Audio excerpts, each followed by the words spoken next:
12वीं के छात्र हेमंत पटेल के हत्या के मामले में आज समाजवादी पार्टी का जो डेलीगेशन है वो परिजनों से मिलने के लिए पहुंचा था। इसके अलावा पुलिस कमिश्नर से भी मिलने का प्रयास किया गया, लेकिन इनका आरोप है कि पुलिस कमिश्नर उनसे मिलने के लिए नहीं आए। हमारे साथ बातचीत के लिए विधान परिषद में नेता प्रतिपक्ष लाल बिहारी यादव जी हैं, उनसे बातचीत करेंगे। सर, हेमंत पटेल का जो हत्या हुआ था उसके मामले में आज जो है आप लोग परिजनों से भी मुलाकात किए हैं और पुलिस कमिश्नर को भी आपने बुलाया था मिलने के लिए। इस मामले में क्या कुछ हुआ है?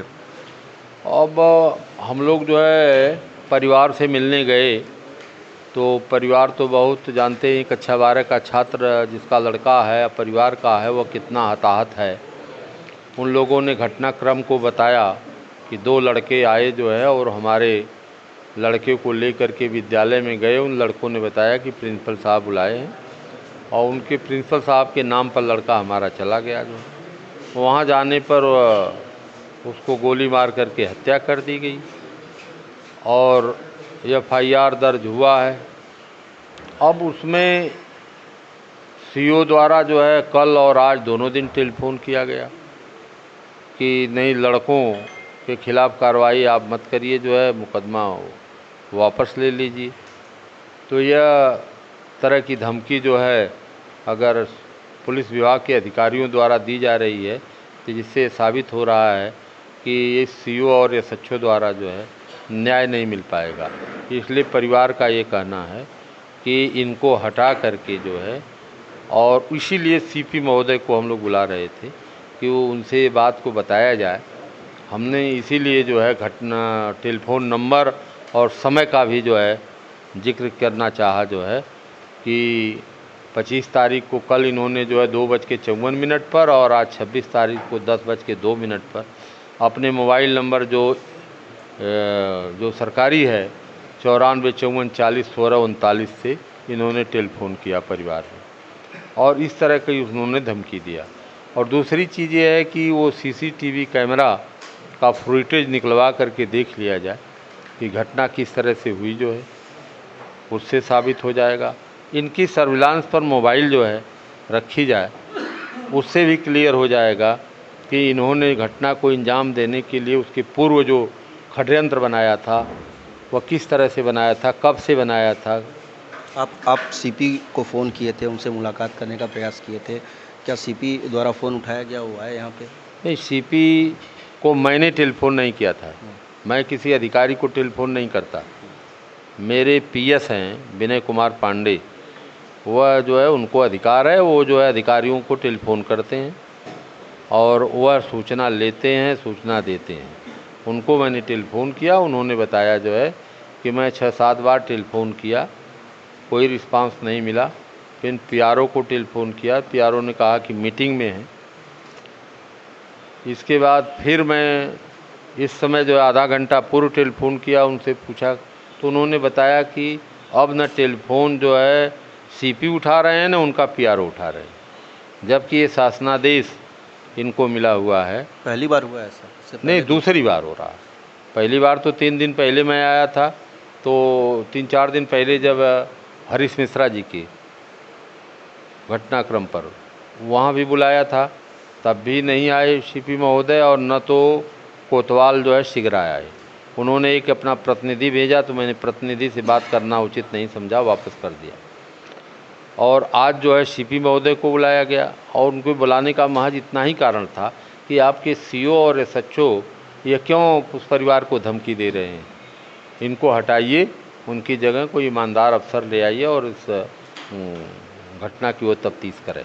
अब पुलिस ये कह रही है कि उस मामले में जो मुख्य आरोपी है रवि सिंह, उसको गिरफ्तार करके जेल भेज दिया गया है। इसके अलावा 2 लोगों को और गिरफ्तार किया है। जिस परिजन जो आरोप लगा रहे हैं कि जो राम बहादुर सिंह हैं, विद्यालय के जो प्रबंधक हैं, उनके खिलाफ भी FIR करना चाहिए और उनको भी जेल भेजना चाहिए, लेकिन पुलिस का कहना है कि राम बहादुर सिंह उस समय मौके पे थे ही नहीं। यह तो तफ्तीश का विषय है। क्या उनकी मोबाइल को सर्विलांस पे इन्होंने रखा, उनका लोकेशन कहाँ था, अब बुलाया किसने? रवि सिंह तो बुलाए नहीं, बुलाए तो प्रिंसिपल। तो उनकी लोकेशन लेनी चाहिए पुलिस को, न उसकी गहराई में जाना चाहिए पुलिस को। फिर पुलिस क्यों नहीं गहराई में जा रही है जो है। अच्छा, इसी मामले को लेकर के सिरासू से विधायक है पल्लवी पटेल आज पीएमओ का घेराव करने के लिए वो लोग भी पहुंची थी। पुलिस पे तमाम आरोप पल्लवी पटेल ने भी लगाया है। उनका साफ तौर पे कहना था कि पुलिस द्वारा उनसे धक्का मुक्की किया गया, गाली गलौज तक कर दिया गया और अभी जो खबरें सामने आ रही हैं कि पल्लवी पटेल सहित उनके कई नेताओं के खिलाफ पुलिस ने मुकदमा भी दर्ज कर दिया है। भाई जो इस लोकतंत्र में आवाज़ उठाएगा और सरकार द्वारा और सरकार के अधिकारियों द्वारा उस पर मुकदमा दर्ज कर दिया जाएगा। लोकतंत्र की हत्या करना ही सरकार का मुख्य काम है। बाबा साहब भीमराव अंबेडकर ने जब संविधान को लिखा तो आर्टिकल 19 के सब क्लाज 1 में जो व्यवस्था थी अपनी अभिव्यक्ति को व्यक्त करने की थी, उसी को तो ये लोग ख़त्म करना चाहते हैं। लोकतंत्र को ख़त्म करना चाहते हैं, संविधान को ख़त्म करना चाहते हैं, यह जो है राजतंत्र कायम करना चाहते हैं। यही तो आरोप है विपक्ष का। क्या लगता है किसके इशारे पे इस तरीके से अधिकारी जो है पुलिस अधिकारी जब सरकार के नज़दीक होते हैं तो इस तरह की घटनाएं करते हैं और सरकार को जो है स्वयं ये बदनाम कर रहे हैं, लेकिन सरकार स्वयं जो है संज्ञान नहीं ले रही है। ये जो प्रधानमंत्री के क्षेत्र में जो ये घटनाएं रोज़ रोज़ हो रही हैं, ऐसी ऐसी घटनाएं हो रही हैं जिसका इतिहास में पहला पन्ना है। आज तक बताइए किसी पढ़ने वाले छात्र को उसके माँ बाप से बड़ा गार्जियन प्रिंसिपल होता है। मैं भी प्रिंसिपल रहा हूँ, मैं रिटायर हो गया।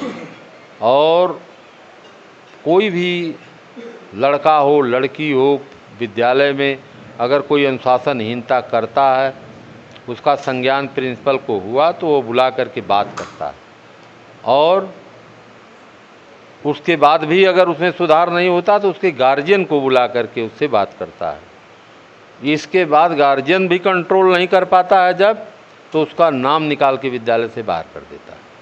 ये अनुशासनिक कार्रवाई करता है। लेकिन गोली मारने की घटना जो है तो ये पहली बार जो है हमें जानकारी, मेरे नॉलेज में जहाँ तक है कि उत्तर प्रदेश में जब से मैं शिक्षक राजनीति में हूँ तब से यह पहली घटना है। उसके पहले कभी हुई होगी या नहीं हुई होगी मैं नहीं बता सकता। और एक आखिरी सवाल, पहलगाम में जो आतंकी हमला हुआ, कानपुर का भी एक बेटा था शुभम द्विवेदी, वो भी इस आतंकी घटना का शिकार हुआ था।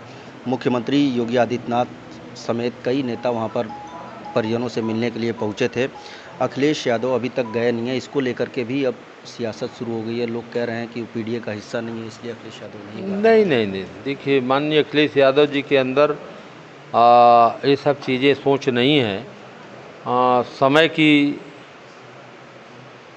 बात होती है कि जो कार्यक्रम पहले के लगे रहते हैं तो आदमी उसमें जो जिसको समय दे दिया रहता है, जिस ज़िले में जिस जगह जो है तो पहले वहाँ पहुँचने का प्रयास करता है।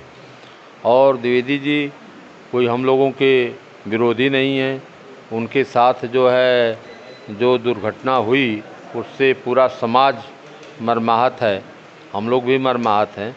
और हमारा प्रतिनिधिमंडल ज़रूर जो है माननीय राष्ट्रीय अध्यक्ष जी भेजेंगे जो है, या स्वयं जाएंगे या प्रतिनिधिमंडल भेज करके उसके जानकारी लेंगे और सरकार से जो है विद्रोहियों के खिलाफ़ जो है, आतंकवादियों के खिलाफ़ जो है कार्रवाई की मांग करेंगे। बहुत शुक्रिया बातचीत के लिए। तो ये थे हमारे साथ बातचीत के लिए नेता प्रतिपक्ष लाल बिहारी यादव जी, जिन्होंने तमाम मुद्दों पर हमसे बातचीत की। वाराणसी से विनीत श्रीवास्तव, भारत समाचार।